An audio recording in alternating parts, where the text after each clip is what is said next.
Shalom, Bapak Ibu, saudara-saudari yang dikasihi oleh Tuhan kita Yesus Kristus. Apa kabarnya hari ini? Saya tetap berharap kita tetap sehat, kuat, dan senantiasa bersukacita di dalam Tuhan kita, Yesus Kristus. Hari ini saya ingin mengajak kita bersama-sama merenungkan firman Tuhan sesuai dengan Nas Almanak GKE, yaitu yang diambil dari Kitab Perjanjian Baru, Injil Yohanes pasal 20 ayat 19 hingga ayatnya yang ke-23. Namun sebelumnya, saya berharap kita sudah membaca nas ini sehingga kita boleh bersama-sama mengerti akan perenungan firman Tuhan hari ini. Dan sebelumnya, mari kita bersatu hati di dalam doa. Kita berdoa. Luar biasa kasih-Mu Bapa melingkupi seluruh kehidupan kami, sehingga kami boleh senantiasa melewati hari-hari dalam kehidupan kami ini dengan penuh kekuatan, iman, dan pengharapan. Ya Allah Bapa, jika sebentar lagi kami akan bersama-sama merenungkan akan sabda firman-Mu. Nyatakanlah kuasa-Mu ya Bapa, urapilah hati dan seluruh kehidupan kami, agar firman-Mu ini tidak hanya semata apa yang boleh kami dengarkan, tetapi apa yang boleh kami resapi dan apa yang boleh senantiasa ya Allah Bapa kami lakukan di dalam kehidupan kami. Dan inilah kehidupan kami ya Bapa, kami memohon berkat dan pengasihan-Mu. Di dalam nama Tuhan Yesus Kristus kami berdoa dan mengucap syukur. Amin. Baik, Bapak Ibu, saudara-saudari yang dikasihi oleh Tuhan kita, Yesus Kristus. Saya buat satu judul tema bagi kita semua pada saat ini supaya memahami firman Tuhan ini dari sisi yang lain yang boleh saya bawakan pada hari ini dengan judul tema Mau Hidup Damai Sejahtera, Lakukan Ini. Nah, Bapak Ibu, saudara-saudari yang dikasihi oleh Tuhan kita, Yesus Kristus. Damai sejahtera sendiri dalam bahasa Ibrani itu disebut dengan kata shalom. Nah, shalom ini berarti keserasian, keutuhan, kebaikan, kesejahteraan, dan keberhasilan dalam segenap kehidupan kita. Nah, semua kata itu, Bapak, Ibu, Saudara-saudari yang dikasihi oleh Tuhan kita Yesus Kristus, itu dapat mengacu pada beberapa hal. Salah satunya, yaitu tidak adanya pertentangan secara fisik dalam hal pandangan yang membuat hubungan kita menjadi tidak baik dengan orang-orang yang ada di sekeliling kita. Itu yang pertama. Dan yang kedua adalah perasaan yang nyaman dan aman dalam sebuah lingkungan. Yang ketiga, itu adalah keutuhan dan keselarasan dalam sebuah hubungan. Yang keempat adalah perasaan kita secara pribadi yang tidak khawatir, jiwa yang tentram dan sejahtera. Dan yang kelima, bahwa menyatakan semua yang Allah ciptakan itu baik adanya. Nah, kalau kita boleh melihat arti dari kata shalom ini tadi, Bapak, Ibu, Saudara-saudari, begitu dalam sekali makna dan maksudnya yang hendak disampaikan kepada kita. Artinya bukan hanya sekedar apa yang menjadi kewajiban bagi orang Kristen untuk menyebutkannya, misalnya dalam pertemuan, dalam ibadah, atau dalam keadaan apapun dengan berkata shalom, seperti itu. Tetapi makna yang sesungguhnya adalah ketika kita boleh meresapinya di dalam kehidupan ini, yaitu maknanya amat sangat dalam. Namun, Bapak, Ibu, Saudara-saudari yang dikasihi oleh Tuhan kita Yesus Kristus, secara realita yang terjadi dalam kehidupan kita, bahkan sampai detik ini, bahwa banyak orang-orang yang sudah mulai kehilangan damai sejahteranya di dalam kehidupan ini. Ditandai dengan apa? Ditandai dengan merasa bersalah, kecewa, khawatir akan segala sesuatu yang kemudian mempengaruhi kehidupannya, relasinya dengan sesama, keberimanannya kepada Tuhan juga. Maka berhati-hatilah, mari kita cross check kepada diri kita sendiri. Apakah sekarang ini kita tetap hidup dalam damai sejahtera atau kita sudah mulai menghilang dari damai sejahtera itu. Nah, firman Tuhan kita hari ini dalam Yohanes pasal 20 ayat 19 hingga ayat yang ke-23 ingin mengajarkan beberapa hal bagi kita. Yang pertama adalah mengajak kita untuk menikmati setiap proses di dalam kehidupan kita. Ada orang mengatakan jangan bersedih, jangan marah, jangan kecewa. Tetapi sesungguhnya semua perasaan itu normal terjadi dalam kehidupan kita, Bapak, Ibu, Saudara-saudari. Ketika kita bersedih, berarti ada masa bagi kita untuk bersuka cita. Ketika kita ada merasakan susah, berarti ada ketika juga bagi kita untuk merasakan kesenangan di dalam kehidupan kita. Artinya apa? Mari nikmati waktu ini, waktu yang terus bergulir ini. Nikmati, jika saatnya bersedih, mari bersedih. Jika saatnya kita boleh bersuka cita, mari bersuka cita di dalam kasih dan penyertaan Tuhan. Bahwa semuanya akan menjadi pembelajaran yang berharga dalam kehidupan kita jika kita mau ambil maknanya. Nah, pada ayat yang ke-19, murid-murid Tuhan Yesus ketika Tuhan Yesus pada saat itu dikuburkan, itu juga mengalami goncangan yang berat dalam kehidupan mereka. Bukan berarti mereka tidak kecewa pada saat itu. Allah yang boleh mereka, guru yang boleh mereka ikuti, kok kenapa gurunya mati, seperti itu misalnya. Atau mungkin pada saat itu mereka mengalami kekhawatiran, ketakutan, dan juga hilangnya harapan, ditandai dengan ditutupnya pintu rumah mereka pada saat itu. Nah, ingin dikatakan kepada kita bahwa pada saat itu Tuhan Yesus tidak meninggalkan mereka. Tuhan Yesus kembali datang dan menemui mereka pada saat itu dan berkata kepada mereka, damai sejahtera bagi kamu.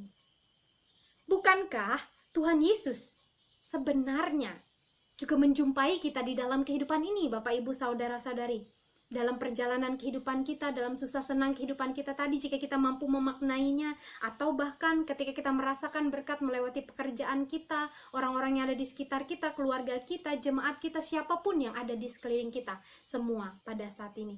Artinya apa? Jika sampai detik ini saya dan Anda dapat mampu dan tetap kuat untuk dapat hidup dalam dunia ini, semuanya karena kasih dan penyertaan Tuhan.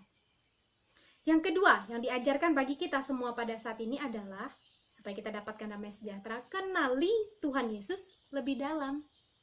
Kalau kita boleh belajar akan sabda firman Tuhan di dalam Alkitab ini, Bapak Ibu Saudara-saudari, ketika perjalanan Tuhan Yesus hidup di dalam dunia ini, mengajarkan banyak hal kepada kita. Bagaimana kita bersikap, bagaimana kita menghargai orang-orang yang ada di sekitar kita, bagaimana kita juga melakukan segala sesuatu di dalam kehidupan ini. Artinya pembelajaran itu ingin mengatakan kepada kita bahwa Tuhan Yesus selalu menyebarkan kasih-Nya, selalu menyebarkan kebaikan-Nya, selalu menyebarkan pemulihan di dalam kehidupan ini. Agar apa? Orang-orang yang pada saat itu, yang mau datang, yang mau menerima kelegaan daripada Kristus mendapatkannya. Nah, bayangkan jika itu terjadi dalam kehidupan kita. Kita belajar dari Tuhan Yesus dan kita juga boleh senantiasa membawanya itu di dalam kehidupan kita.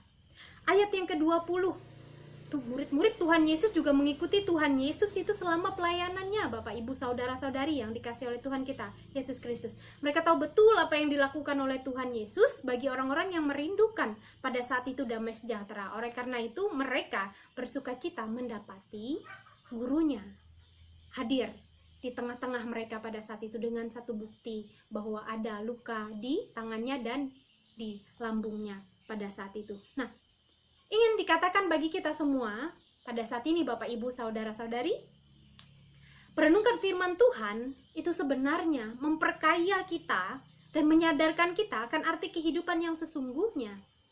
Nah, ingin mengajak kita juga bahwa taat pada Allah yang hidup dan tahu keberadaan umatnya pada saat ini, sehingga kita boleh mengutarakannya di dalam doa secara pribadi kita, Bapak Ibu Saudara-saudari. Nah, keluh kesah kita, sukacita kita, ucapan syukur kita tanpa batas waktu. Tidak ada yang menghambat kita jika kita mau datang kepada Tuhan. Nah, setelahnya kita akan menemukan bukti bahwa Allah yang kita sembah selalu menilik keberadaan kita. Sama seperti murid-muridnya pada saat itu mengenal Dia, mari kita juga mengenal Tuhan Yesus. Melewati pembacaan firman-Nya, melewati perenungan firman-Nya, sehingga kita dikuatkan, sehingga kita disadarkan, dan kita juga diberikan kemampuan untuk memahami kehendak Tuhan di dalam kehidupan ini. Dan yang ketiga adalah, kita diajak untuk lakukan firman Tuhan. Jika ada istilah yang berkata, ora et labora, yang berarti berdoa sambil bekerja, ya sama dengan kehidupan kita semua pada saat ini, Bapak Ibu Saudara-saudari. Melakukan firman Tuhan seperti yang banyak dijelaskan bagi kita tidak mudah. Kita harus menjadi orang yang suci, kita harus menjadi orang yang baik, kita harus menjadi orang yang kuat, kita harus menjadi orang yang tegar. Dikatakan bagi kita adalah semuanya berproses, Bapak Ibu Saudara-saudari.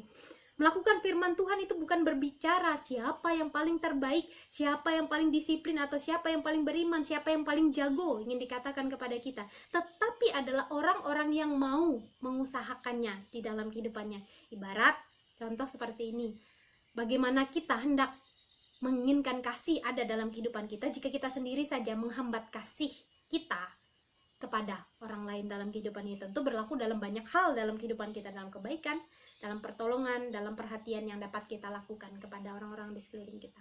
Nah, oleh karena itu pada ayat yang ke-21 hingga ayat yang ke-22 diceritakan bahwa Tuhan Yesus mengutus para murid-muridnya pada saat itu untuk memberitakan Injil ke seluruh ujung dunia. Nah, bukan supaya mereka beriman saja, bukan supaya mereka melakukan tugas saja, tetapi untuk menyampaikan damai sejahtera bagi semua orang yang rindu untuk dipulihkan. Oleh karena itu mereka tidak melakukannya dengan kekuatannya sendiri, tetapi dengan penyertaan daripada Roh Kudus. Dahsyatnya lagi yang dikatakan pada ayat yang ke-23, pada saat itu Tuhan Yesus juga memberikan kuasa kepada murid-muridnya pada saat itu untuk melakukan pelayanan. Dikatakan di dalam nas kita bahwa akan ada kemampuan bagi mereka, bukan kemampuan, lebih kepada Bapak Ibu saudara-saudari, kuasa kepada mereka untuk mengampuni dan menyatakan orang lain berdosa. Hal ini mohon jangan salah ditafsirkan dalam kehidupan kita.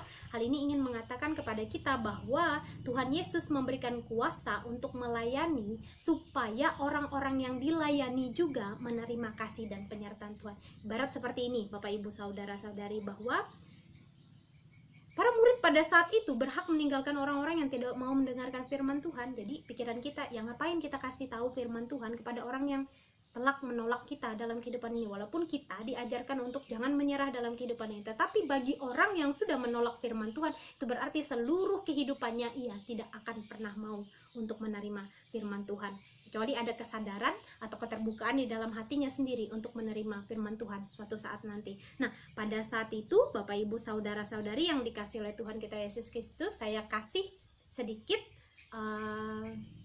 ada nas pembanding bagi kita dari Markus pasal 6 ayat 11 hingga ayat yang ke-12. Demikian katanya, kalau di suatu tempat kamu sudah diterima dalam satu rumah, tinggallah di situ sampai kamu berangkat dari tempat itu.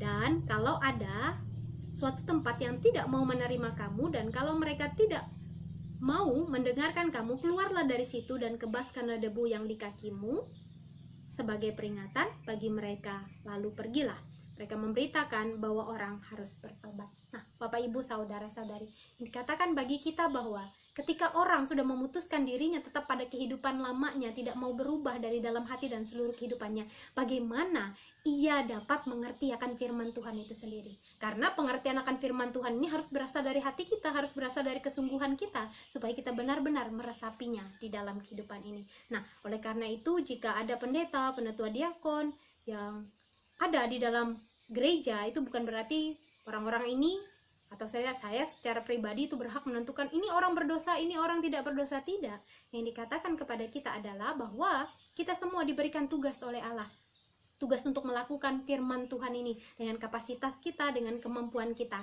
masing-masing. Jadi lakukanlah dengan segala apa yang boleh kita punya pada saat ini.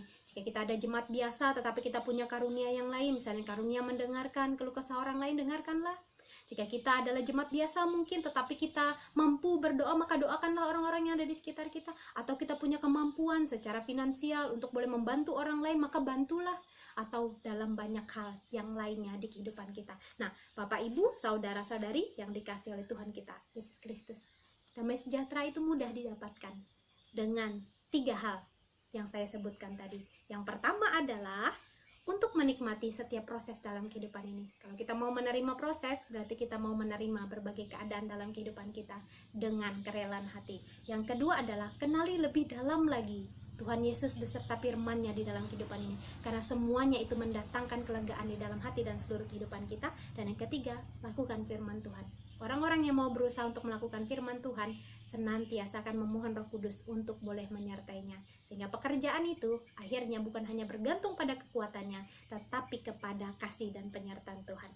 Nah, Bapak Ibu, saudara-saudari yang dikasih oleh Tuhan kita Yesus Kristus, jika kita sanggup ucapkan shalom kepada orang-orang yang ada di sekitar kita, maka dengan ucapan shalom itu kita akan mengajak orang untuk merasakan damai sejahtera, menciptakan damai sejahtera, dan juga memberikan damai sejahtera itu di dalam kehidupan ini. Biarlah firman Tuhan ini boleh menjadi kekuatan penuh dalam kehidupan kita, bahwa damai sejahtera itu hanya berasal daripada Kristus, dan jika kita mau untuk melakukannya dalam kehidupan ini, kita dimampukan melewati penyertaan kuat kuasa kasih Roh Kudus-Nya. Demikian firman Tuhan yang dapat saya sampaikan. Selamat menempuh hari-hari dalam kehidupan kita dengan kekuatan dan kesehatan yang penuh, dan juga dengan semangat yang kokoh untuk dapat melewati apapun yang boleh senantiasa hadir di dalam kehidupan kita. Firman Tuhan memberkati kita. Shalom.